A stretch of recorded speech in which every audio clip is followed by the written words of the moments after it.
Hello YouTube, this is Stephen with On My Way to FIRE, a channel about early retirement and all things investing. And in today's topic, I want to respond to FIRE criticisms and criticism of the FIRE movement. And when I think of this, the first names that come to mind are Dave Ramsey, Susie Orman, even Robert Kiyosaki with his Rich Dad, Poor Dad. All these people that have benefited for years and years of having a brand with their name. For the most part, what I see is they really discourage the FIRE movement in general, making it seem like it's unattainable or it's just not possible to continue to live that way for the rest of your life. And that can be possibly true. It really just depends on the individual, their determination, and how committed they are to controlling their costs and understanding how to use investment income to their advantage. And so the main person I'll focus this on really would be Dave Ramsey, because I did enjoy his show for quite a while, going back about 10 years ago. But at a certain point, I just got tired of hearing it because I think he likes to rage bait people in terms of having sensational calls on. And I wouldn't say make fun of, but make an example of some bad decision making in terms of their financial outlook. So a lot of times he'll have people on, I'm 58 years old and I have nothing saved for retirement. I'm 70 years old and I only have 10,000 saved for retirement. We're a married couple of two, still working with 2 kids, and we own 2 cars and we have all this debt, and it kind of goes on and on about managing payments versus actual building wealth in your 401ks and just in general. It comes down to bad planning, bad circumstance, bad life events, some of which can be preventable, some that might not. It could be bad health. One medical situation with the wrong kind of health insurance or no health insurance can really knock you out and set you back. So, I think they paint a broad brush in general to discourage people from trying to do FIRE. I don't think they understand that there's probably a certain type of person that would be very committed and, dedicated to making it work in their favor. And I think the number one thing that they miss is they assume that you have really high housing costs for the rest of your life. And in my case, currently my mortgage is just under about 112,000 now, something like that. I'll have to check and do an update on a separate video about how my payments have been going. But, I got my payment under control relative to where I live in Southern California. My payment is actually quite low considering the type of property I have. If I were to rent an apartment similar to what I own, because I have a condo, I'd probably be paying somewhere between $2,600 and $3,000 for the area that I live in. And if I just count my taxes, my insurance, HOA, and my mortgage payment, I'm somewhere around $1,400, give or take, maybe a little higher, $1,450, something like that. So I'm basically paying half price as an owner because I put money down on this property. And I think, with a long-term plan to sell in a high cost of living area like where I live here in Southern California, Orange County, and relocate to possibly Nevada, Idaho. I was looking at a couple other states. I'm kind of leaning towards Nevada because of the no state income tax and the proximity just being about 3.5-4 hours from the area here I could still visit. That's something that's not equated in their formulation. They're assuming you're living where you currently live for the rest of your life. So what if we can eliminate one of the biggest expenses, which would be to eliminate that mortgage, that HOA, get rid of that entirely, and get into a home in an area where it's relatively lower cost of living. And I do understand, it could be hotter, especially in Nevada. Probably have higher AC and electric usage, but it offsets. My HOA is well over $500. And although it does include trash and water, to me it's just money that just goes to waste every month. So I can't stand seeing that debit, but it's a necessary evil. And when I bought into this area over, it's almost 14 years now, 15 years maybe, I've experienced quite appreciation on the property. So, I have this capital gain that's just sitting there that I can't do anything with it. And the trouble with having a home loan is you got to pay interest against it. And so if the interest rate was like around 3.5%, I would just leave it where it is and pay the absolute minimum and just drag it out as long as possible. But because I have a HELOC, it's tied to the Fed's prime rate. And I do have this weird loan where they give me everything over 50,000 is actually 1 point below.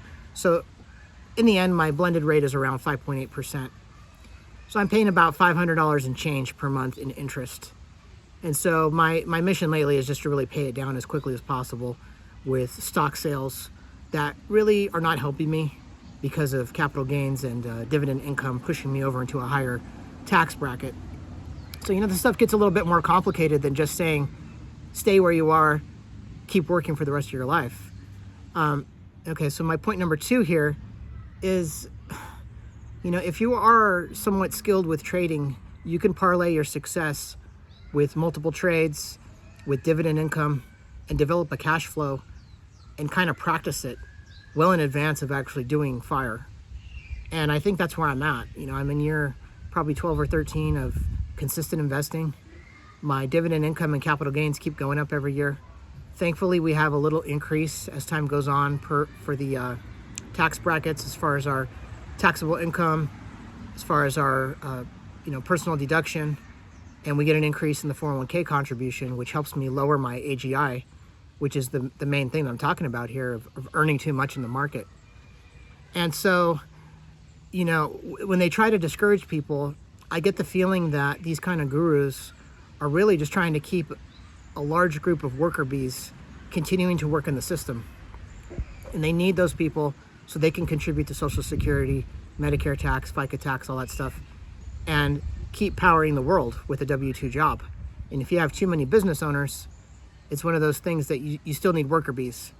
So I think they do it to kind of plant a seed of doubt in people's mind and maybe discourage that top group that might not be that committed mindset. And I think that's totally different from what I'm trying to do. So, and when I think of, the calls they would get, it's very dismissive, and sometimes they have the assistants. One guy on Dave Ramsey's, Ken Coleman, who I think just left, but, a lot of his calls, it's just the same thing over and over again. He just tries to get people to get into what's their passion in life and follow that. And it's just very redundant, and I don't see any growth in his messaging, so I'm kind of glad he's gone, because his approach was really bad. And he would be the worst, really, that anytime anybody called about FIRE movement, wanting to retire early, especially in their early 50s or late 40s, he's almost making fun of them. And, I'm thinking, like, okay, this guy's got a cush job. He's a radio host. That he has book sales. He's in the little system here from the Ramsey Network, and he's going to discourage people that don't want to work a regular job anymore. And even if you can say that he's working, it's really not the same type of job that a regular person would have. So that's my main criticism with a lot of that. These people from their high towers, speak down to people instead of encouraging them to do things. And, if I was one of these pundits and I had a large audience, I would say, okay, let's get your debt and your payments all in order well in advance of retirement. We want to get your monthly cash flow needs to the absolute minimum while still maintaining a good quality of life. And so that doesn't mean me moving to a studio apartment in a really low cost of living state like Missouri, because quality of life there is very bad. From what I see, Missouri is ranked very low on quality of life surveys. And that's nothing against anybody from Missouri. It's just information I have. I'm in California. I have no idea. I've never been to Missouri. But it's just something that I throw out there, that just because the cost is low, we need to see what the trade-offs are. So that's why for me personally, I think Nevada would be the right choice. The cost of living is a lot less. I could buy a house cash with the sale of my home and still have a little bit of money left over to invest and to live off of. And, he doesn't take into, these pundit people don't take into account people have sizable 401k and Roth IRAs by that point. They're just assuming you just want to quit right up in there. So that's my main thing. I don't think they get enough information, and I don't think there's enough encouragement with constructive ideas to actually set you up to build the foundation to get to a point where you can even consider doing FIRE. The person calling is probably just frustrated with having to work, and you're basically on like a debt treadmill when you have multiple payments due every month. So it can be very discouraging. So I will touch on a few personal things here.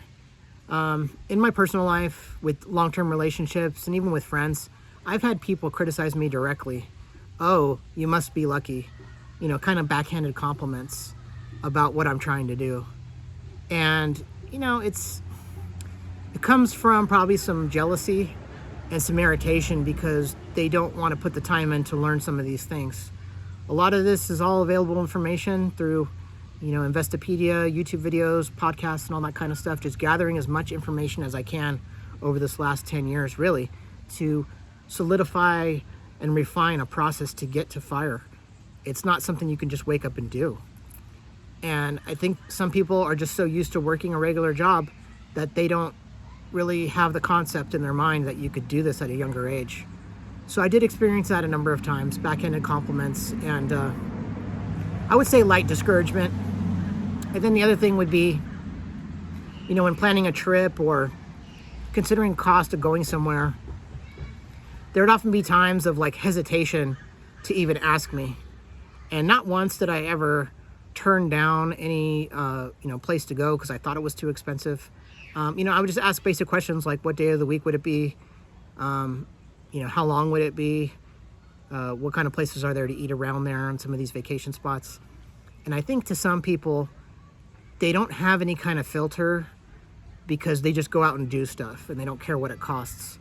And so for somebody else's way of thinking, to see it as a way that, hey, maybe I want some more information and I want to be informed. I've never been to this place, whatever location it is, just like a suggestion for me. But maybe this other person did go to that place, so they know it really well.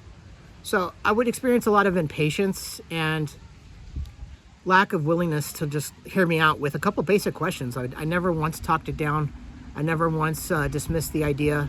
But on a few occasions, I did get a response like, oh, well, you would just think it's too expensive. And I never even had a chance to hear about it completely. And ultimately, that probably leads to why I'm single now. It could be a blessing or a curse. I don't know. I don't have anybody holding me back in terms of what I want to do now with my risk management, with my bills, with what I choose to do with my time. So I am happy in that respect. But, just in all honesty, it does get a little lonely when you don't have a partner or somebody to look forward to going out and do stuff together. So I'll do another video on that topic later about preparing for a single retirement and what I really want to do and what my goals are. But, this video is mainly just to address criticisms and just say that people think differently, just because, and who's to say I don't change my mind later? That's another thing. Maybe I can get consulting work or something with minimal hours. So I'm technically still working, but I'm just not working 40 hours a week. So it's all about how you dedicate your time to the best way of earning money and making the cash flow work for your household. So the way I look at it now, stock market investing with dividends and gains through stock sales. That's my best, easiest approach for my situation based off how much time I've put in and the portfolios I've built so far. So they're already up and going. I receive monthly dividend income, pretty much every week something's coming in. And I think to most people, it's just not possible because they don't want to take the baby steps to invest in that first stock and buy those first shares. It's a little intimidating and scary at first because there is no floor. There's no bottom other than zero if the stock, totally fails. So, I took that time, I took that risk, and for the most part, like I mentioned in one of my other videos, my batting average is pretty good. I'm like 97% with mostly successful trades. And I'm willing to hold losers for a while, and in some cases I can get it back at a gain. So, I'm not quick to judge on stocks that aren't performing well. I like to use a long-term mindset. I'm not expecting results tomorrow. And I look at it for tax advantages, tax disadvantages, and which accounts I should be trading in, such as a Roth IRA for short-term trades or long-term capital gains and qualified dividends in a taxable brokerage account. So these are things that, I have like a triage in my mind of like levels that I want to do things in, and especially when it comes to new money. And maybe, like where I'm at right now, I'm earning too much money in dividends and capital gains in my taxable stocks because I'm still participating in an employee stock plan that it's getting out of control with how much stock I have. So I have to start cutting it back. And if I can make chunk payments on my loan and lower my monthly payment and save, $30 to $100 a month as I keep paying it down, that's a great benefit that I'm making money on the other side by not having to pay as much. So it's really just seeing the whole big picture of monthly cash flow. We've got debt obligations. Currently, I don't have a car loan. I paid off my car years ago. So all I have is my condo, HOA payment, utility bills, and then my mortgage payment. So it's just too hard for some people to fathom, I think, that it's possible. And especially at a young age, without owning a business or without anything huge like a $2 million accident settlement or, you know, multi-million-dollar business that I can retire from. Just a regular person working a regular job where I've never made over $100,000 a year. You know, it just might seem beyond reach. But I think people don't take into account the amount of time that it takes.